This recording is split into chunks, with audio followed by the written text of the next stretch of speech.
What's up, guys? For today's video we're going to be installing airbags on this Infiniti Q50 2015. It is a rear wheel drive. I know that all wheel drives might be a little bit different, so this video will be kind of different for you. But to start off, this is my setup right here. This is test fitting. I'm going to run this cable underneath the seat in the back through this panel, and then I'm going to take it to the front, same thing, through the panel. This cable you see there, it's not the actual cable, it's my sound system, but I'm gonna run it through under this air cabin filter and under the hood. So this is gonna be my setup. This is just kind of like see how everything fits. I'm test fitting everything. As far as the compressors, the way to set it up, I got a plug here. I'm gonna put in, once I get my dual compressors, I'm gonna put one compressor on this side, and then on the other side it's gonna be another compressor, and then this is where my filter is gonna attach to. I'll show you guys in a bit how to attach that. But yeah, these two are gonna go for my compressors. Okay, so first things first, you're gonna want to clear out your trunk. Take this off. You can take this one off too. Take the cover off, and you just try to get it as clean as possible. That way you guys can work freely here. If you guys are wondering how to take this part off, all you gotta do is just these little clips right here. You grab your flathead, put it under here. It's kind of hard to do in one hand, but just kind of pop it out like that, and it should just come right out. All right, so now just to run the wire harness. I have a subwoofer, so I was able to just put it there. I know a lot of people are probably gonna say stuff about that, but you can't really see this just because my sub is right here. Eventually, if I do want to take it off and I want to look clean, a lot of the people, they take this part off, and up top of the corner you'll see like a little white plastic. I don't know if you can see it. Yeah, it's right there. See it? You can run the wires through there, and the same vice versa on the other side. They have one too. So you run it through there, and then you can run it to the back. Okay, so once you have it ran through the car, just take it out through that grommet over there. Right, you follow it. You're gonna attach this fuse holder, which they give you. You're gonna attach that your positive, and then your negative, obviously, to your negative. That's pretty much it, and it's a 30 amp fuse for this. But what I did is like that. So I ran it. It's under the seat. You can see them there, and then I ran it through here, all the way to the front to the battery. Cool. So as far as compressors, you're gonna, the way you install this, so this is just, it comes like this, right? It comes with your little filter on that bag. So you're gonna attach this on this side right here. This is just to keep any dirt from it. That's pretty much it. So you're gonna install this, and then I'm gonna go ahead and put it here. We have a space right here, and this is the harness, which I just ran through from the back. But yeah, you just put your compressor right here. It fits perfectly fine right there. Before testing everything, just make sure everything's plugged.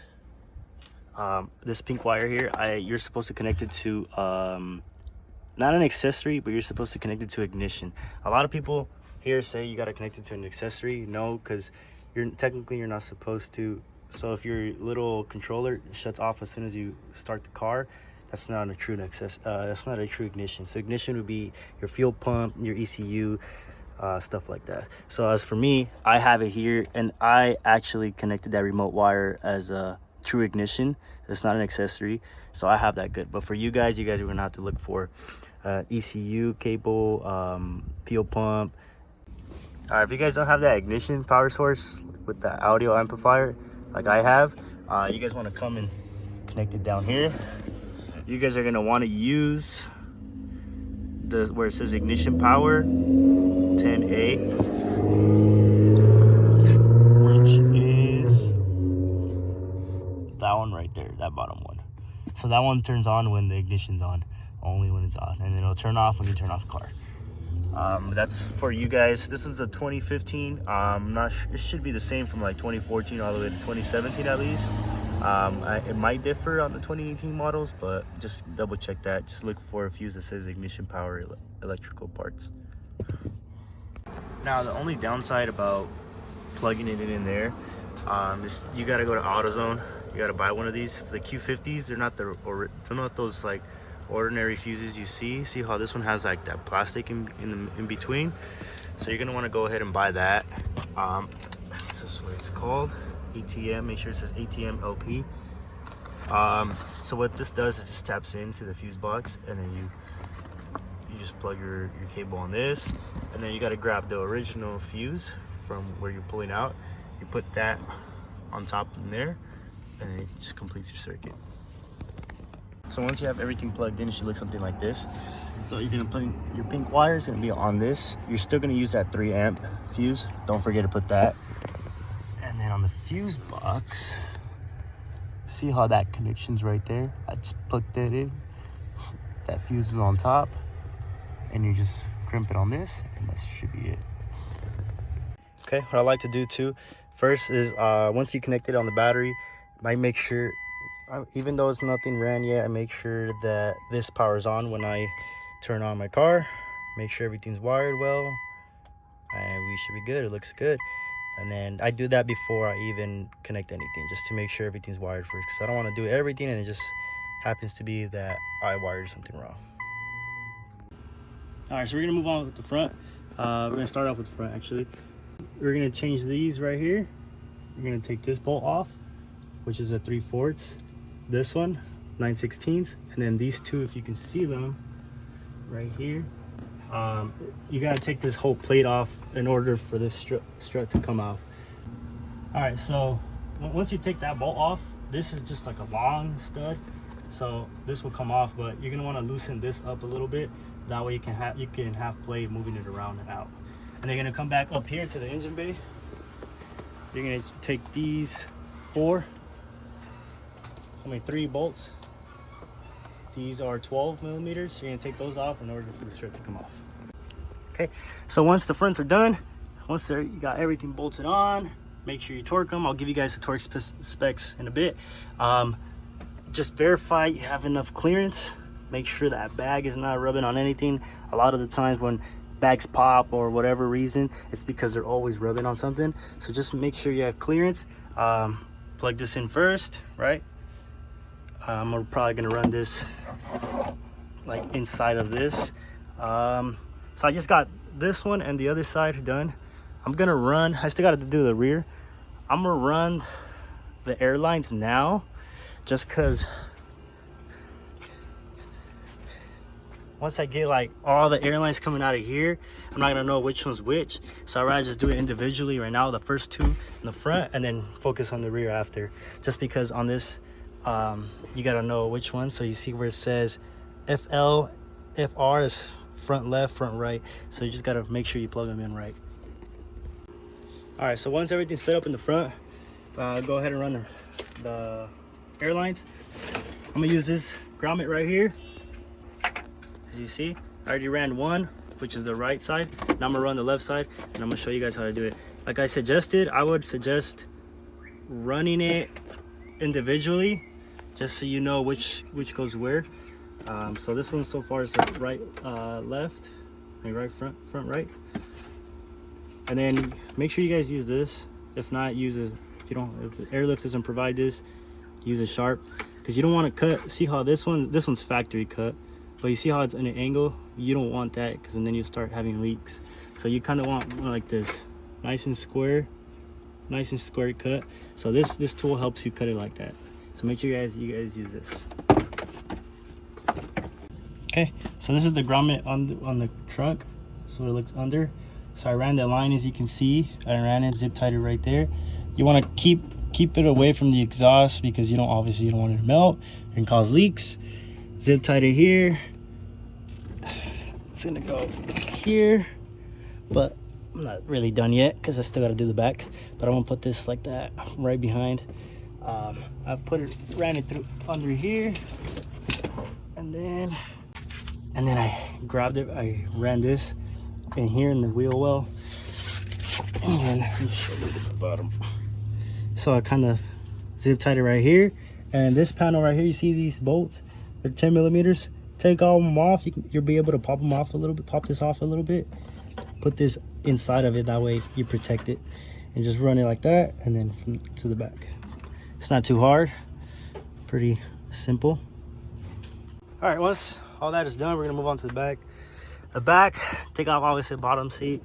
You're gonna wanna take this off as well, because for some reason Nissan made the top mount screws inside, so I have no idea why they did that.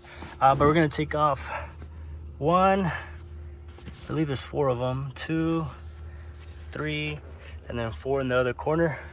I believe these are like 14s or 15, something like that. But we're gonna take this off, pop this off in order to get access to that. So once you took those 14mm bolts off, you kind of want to like pull out and then push up, so nice thing comes out just like that. So this is what I was talking about. Once you have the seats out, these plates right here, you got to remove them just so you can get access to that bolt, that strut, and the same thing over there. So once you have it off, which was freaking hard to take off for some reason, I had to put like a pry bar right here and kind of like freaking wiggle it. And then I actually had to, well, to begin with, you gotta rent one of these at AutoZone. That's what it's called, or your nearest auto shop store. Spring compressor is what it's called. You need a decompressor spring because you need a, I don't know, for some reason, I don't know why freaking airlift performance is so damn expensive, but they can't even include this. But this, the top mount, you gotta take it off and put it on the airlift. So you got to compress a spring in order to take that off. Do not attempt to take it off without that, because unless you really want to, but spring will shoot out flying. But yeah, that's pretty much it, and then I'll show you when it's the new one installed. All right, so obviously you install this before you even put it on. It's hand tighten it first until it's tight, and after that make 1 3/4 of a turn. And up here you get this little brass fitting. I thought it was gonna fit all the way to the bottom, but I guess not. It just fits up here. Just grab your old one, put it up here, and then it comes with its bolt, and you're just gonna put it up here, just like that. All right, so now when you put the rears, this is what it should look like. All right, and then this is my airline right here. Zip tied it to the other one, which is, this is the front one. So kind of like hit it behind that. I went down there, and I just kind of zip tied it right there. Went in, and then right over there. You guys can see it right there. But yeah, it's a matter of just tying the 17, and you should be good. One thing I'm gonna mention is when you guys finish up, before you guys lower the vehicle, you guys gotta make sure you guys, especially with the sleeve ones, so I already did all this, but especially for those sleeve ones in the front, make sure you air them up to 50 to 65 psi before you drop the car, because if you don't, you can cause leakage from the bags, like it'll open up from here, or deformation from the sleeve bags. So make sure you guys air them up before you guys set the car down. The band, right?